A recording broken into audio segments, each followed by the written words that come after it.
Ya, selamat pagi, shalom Bapak Ibu yang terkasih dalam nama Tuhan Yesus. Di pagi hari ini kita boleh bertemu kembali oleh karena kasih dan kebaikan Tuhan. Di pagi hari ini kita mau belajar satu kebenaran firman Tuhan. Sebelumnya kita mau berdoa terlebih dahulu. Bapa kami dalam surga, dalam nama Tuhan Yesus kami mengucap syukur buat segala kebaikan dan pertolongan Tuhan. Tuhan telah menyertai dan memberkati kami semuanya. Di pagi hari ini kami boleh menikmati hari yang baru. Sebelum kami melakukan aktivitas kami, biarlah kebenaran firman Tuhan yang menuntun kami dan menjagai hidup kami. Dalam nama Tuhan Yesus, kami sambut kebenaran firman Tuhan. Haleluya. Amin. Ya, puji nama Tuhan, di pagi hari ini kita mau mendengarkan kebenaran firman Tuhan di dalam Kejadian pasal yang ke-26, ayat yang ke-22. Dikatakan demikian, ia pindah dari situ dan menggali sumur yang lain lagi, tetapi tentang sumur ini mereka tidak bertengkar. Sumur ini dinamai Rehobot dan ia berkata, sekarang Tuhan telah memberikan kelonggaran kepada kita sehingga kita dapat beranak cucu di negeri ini. Puji nama Tuhan, di sini kita boleh bersyukur atas segala kebaikan yang Tuhan berikan dalam kehidupan kita. Ketika kita melihat dalam situasi dan kondisi saat ini, begitu banyak orang itu ingin mempertahankan haknya. Orang ingin membela mati-matian meskipun perkaranya itu kecil. Meskipun apa yang dia pertahankan itu sesuatu yang sangat kecil, tetapi dia mau membela sedemikian rupa, dia mempertahankan diri. Tetapi di pagi hari ini kita mau belajar dari kehidupan Ishak, di mana Ishak mampu menjaga ketentraman. Dan kita tahu pembacaan kita di dalam Kejadian pasal 26, kita bisa melihat bahwa Ishak diperlakukan sedemikian rupa tidak baik. Diperlakukan dengan sedemikian rupa, perlakuan yang tidak baik itu dilakukan kepada Ishak. Bayangkan, semua sumur-sumur yang dimiliki oleh Abraham, semua yang digali oleh Ishak direbut oleh orang-orang Filistin. Nah, di sini kita bisa melihat bahwa karakter seorang Ishak adalah seorang yang pendiam, di mana dia tidak mau melakukan kekerasan, dia tidak mau melakukan pertengkaran ketika dia diperlakukan dengan tidak adil. Tetapi dia berlaku atau melakukan sikap yang bijak ketika dia berjalan atau ketika dia melakukan sesuatu di dalam kehidupannya. Kalau kita lihat bahwa Ishak tetap melakukan sikap yang selalu bijaksana di dalam kehidupannya. Meskipun di dalam kehidupan Ishak di negeri Filistin, Ishak selalu diganggu oleh tetangga-tetangganya, banyak tetangga-tetangganya yang iri, di mana orang-orang Filistin itu mempunyai rencana-rencana yang selalu tidak baik. Rencana-rencana jahat itu selalu dilakukan oleh orang-orang Filistin kepada Ishak. Namun kita bisa melihat bahwa Ishak tetap menjaga ketentraman. Ishak tidak tersulut dengan emosinya, dia tidak melawan, tetapi justru Ishak melakukan sikap yang bijaksana. Kejahatan yang direncanakan terhadap dirinya, di mana Ishak tidak melawan dengan kekuatan yang dia miliki. Namun di sini kita bisa melihat bahwa Ishak melihat bahwa ketika tetangga-tetangganya merencanakan hal yang jahat, menyumbat sumur-sumur yang dia miliki, dia bisa melihat bahwa Ishak harus diganggu. Namun di sini kita bisa melihat Ishak tidak melakukan perlawanan yang begitu keras, tetapi dia melakukan hal yang sangat luar biasa, di mana dia membalas kejahatan dengan kebaikan. Kejahatan-kejahatan orang-orang Filistin adalah kejahatan yang sangat serius. Ketika sumur itu disumbat, berarti kan mematikan mata pencarian. Apalagi di dalam kehidupan kita, seseorang ketika mata pencariannya itu diganggu atau tidak ada atau di PHK misalnya, itu kan sesuatu yang menyakitkan. Namun di sini kita bisa melihat, meskipun orang-orang Filistin menyumbat sumur-sumurnya yang dimiliki oleh Ishak, ternyata dia tidak gegabah. Ishak tidak menjadi orang yang mudah marah, tetapi dia melihat dari segala perselisihan itu, dia menyelesaikannya dengan baik.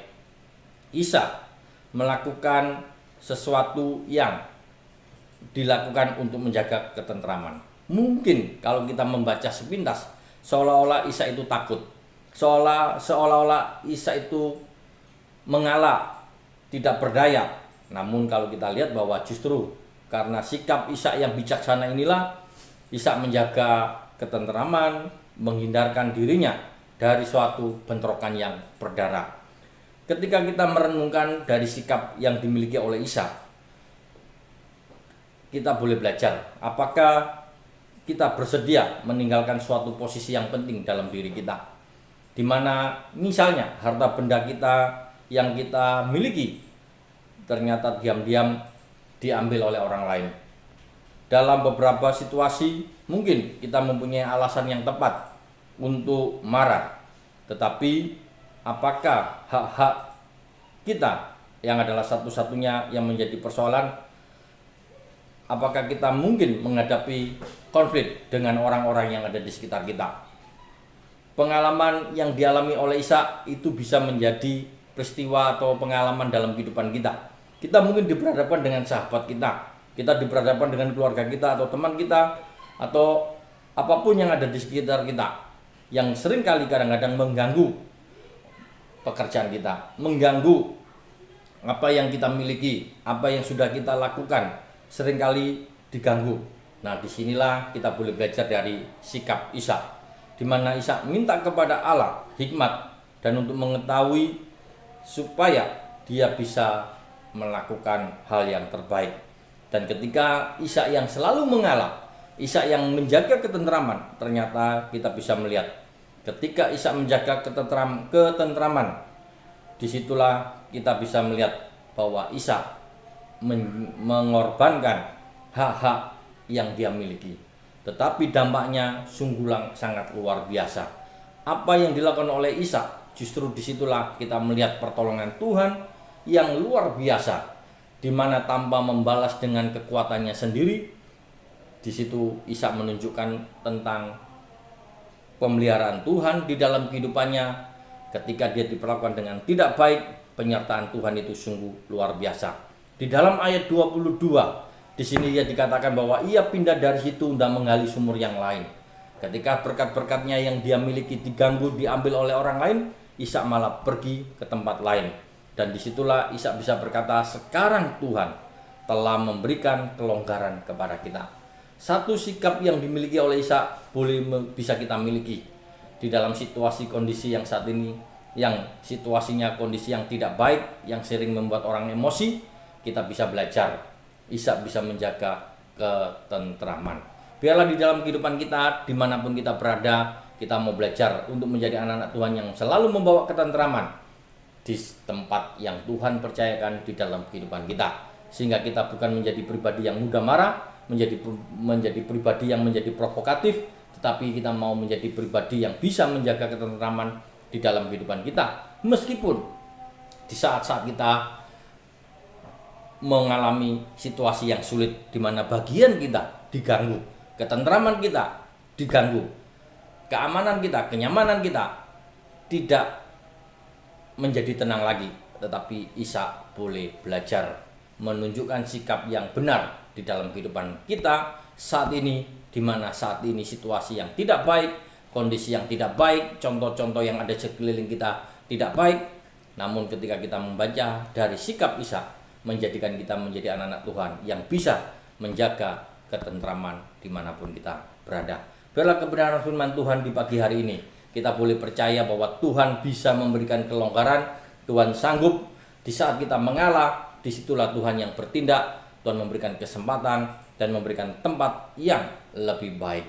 Kebenaran firman Tuhan di pagi hari ini bisa membawa kita merenungkan bahwa setiap situasi kondisi yang Tuhan izinkan dalam kehidupan kita, kita selalu ingat bahwa Tuhan selalu ada di dalam hidup kita. Amin firman Tuhan, kita berdoa. Bapa kami di dalam surga, dalam nama Tuhan Yesus kami mengucap syukur buat segala kebaikan dan pertolongan yang Tuhan berikan dalam hidup kami. Bahwa Tuhan tidak pernah meninggalkan kami, Tuhan selalu beserta dalam kehidupan kami. Apapun yang saat ini kami hadapi, biarlah setiap kami memiliki hati untuk menjaga ketenteraman di dalam kehidupan kami. Terima kasih Tuhan, Tuhan memberkati setiap anak-anak-Mu yang sudah mendengarkan firman Tuhan. Tuhan memberkati dalam segala aktivitasnya, Tuhan memberkati dalam pekerjaannya, apapun yang dikerjakan, semuanya Tuhan berkati dan jadi berhasil. Dalam nama Tuhan Yesus kami berdoa dan mengucap syukur. Haleluya. Amin.